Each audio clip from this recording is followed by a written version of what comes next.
Hello' guys, আজি লৈ আহিছোঁ নতুন এটা ভিডিঅ' আপোনালোকৰ কাৰণে। এইটো হৈছে অ'প' A3s মডেল। ইয়াত নেটৱৰ্কৰ প্ৰব্লেম আছে, নেটৱৰ্ক ন কাভাৰেজ। আজি এই প্ৰব্লেমটো ছল্ভ কৰিম। তাৰ কাৰণে মোবাইলটো খুলি ল'লোঁ। খুলি লোৱাৰ পাছত আপোনালোককো চেক কৰাই দিছোঁ।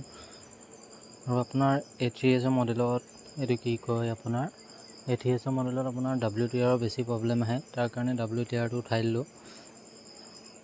এতিয়া আপোনাৰ নতুন এটা WTR লৈছোঁ, তাক ৰিভল্ভ কৰিম। ৰিভল্ভ কৰি লৈ আকৌ নতুনকৈ বহাই দিম। বহোৱাৰ পাছত আপোনালোকক দেখাই আছোঁ। আপোনালোকে চাব পাৰিব যে কেনেকৈ নেটৱৰ্কটো আহি যাব।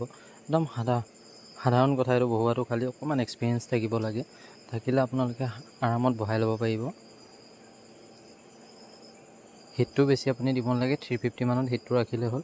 এয়াৰটো আপোনাৰ 50 আণ্ডাৰত ৰাখিলে হ'ল। এতিয়া আমাৰ ফাইনেলি IC টো লগাই হ'লগৈ। আৰু এতিয়া আমি ফোনটো অন কৰিছোঁ।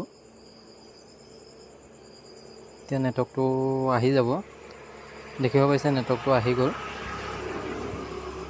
প্ৰথমত দেখাওঁতে একেবাৰে অহা নাছিলে, নেটৱৰ্ক ন কাভাৰেজ দেখাইছে। এতিয়া আহি গ'ল। Thank you guys.